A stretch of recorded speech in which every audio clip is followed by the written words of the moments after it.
Right ఇక detail చూసినట్లయితే Philippines లో భారీ భూకంపం సంభవించింది.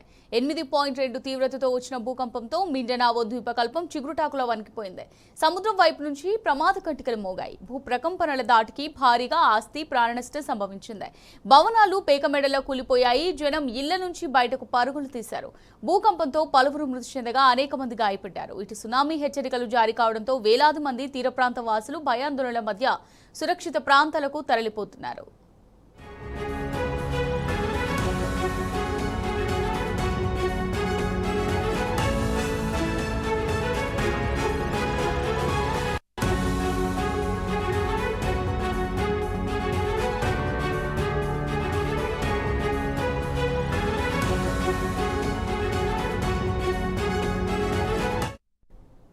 మరోవైపు ఈ భారీ భూకంపంతో పసిఫిక్ మహాసముద్ర తీర ప్రాంతాలకు సునామీ ముప్పు పొంచి ఉందని అమెరికా సునామీ హెచ్చరికల కేంద్రం ఎమర్జెన్సీ అలర్ట్ జారీ చేసింది.